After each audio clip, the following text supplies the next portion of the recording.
I broke down some numbers the other day, posted a video if anybody out there wants to check it out, looking at Ohio State recruiting versus Georgia and Alabama over the past 5 seasons.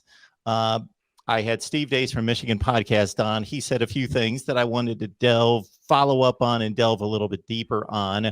And we can just flat out look at the recruiting rankings and make a pretty quick snap judgment. Okay, if you take 1 and 2 and add 3 and do the division, okay, that averages to 2.8 versus Ohio State's 3.1. Does that really matter?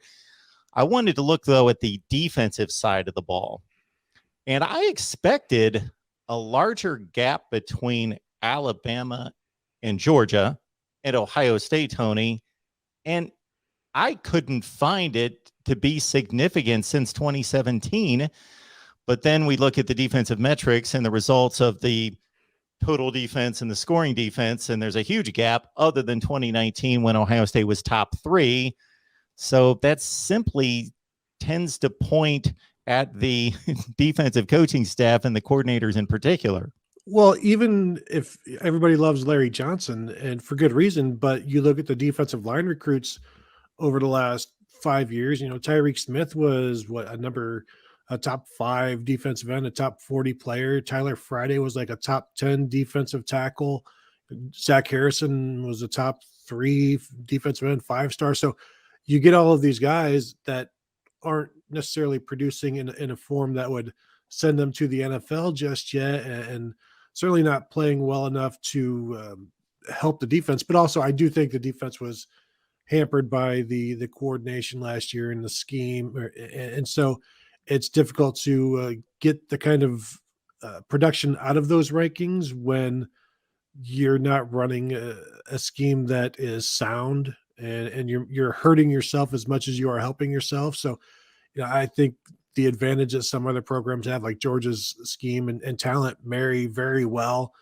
I think I don't know what the metrics said in terms of defense and talent, but I wouldn't be surprised if Georgia's was over these last 2 or 3 years better than Alabama's, and you've seen the performances, because Alabama hasn't had the best defense. They've had a good enough defense, and I'm not sure what they're looking like for this year. I haven't heard too much. I know they've got some first rounders again, but yeah, I would agree that the development, the production on the Ohio State side could definitely have been better.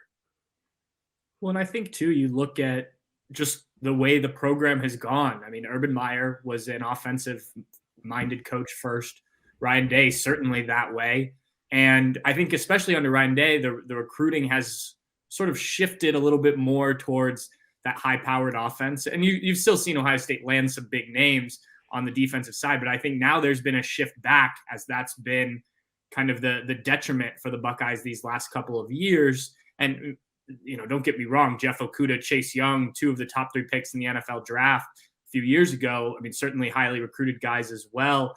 And then, as Tony said, the coaching that the Buckeyes have received on the defensive side of the ball. I mean, if Jeff Hafley doesn't have as good of a year in 2019, was it, and then immediately move on, I mean, they didn't expect him to be a one-and-done type of coach. They thought he would be around a while, and Greg Mattison, he would kind of take over, Greg Mattison eventually departing. And so there was a plan in place there. And then Ryan Day elects to, quickly make the call to go with Kerry Combs, a guy who hadn't called the defense before. And you can just see where things kind of went wrong.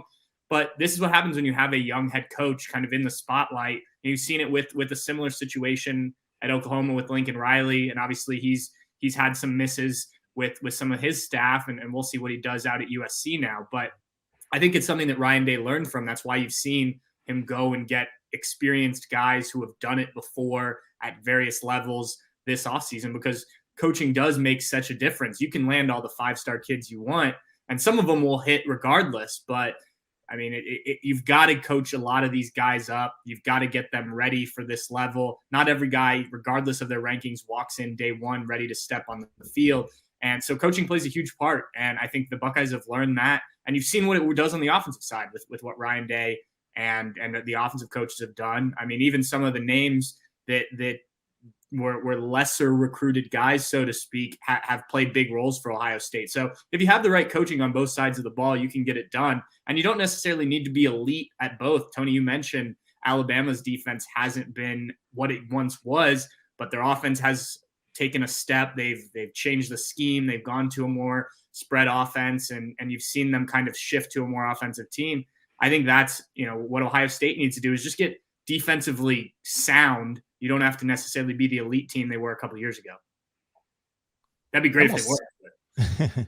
Absolutely. That would add to it. And certainly they have the resources and so forth to get there. But to your point, don't necessarily need it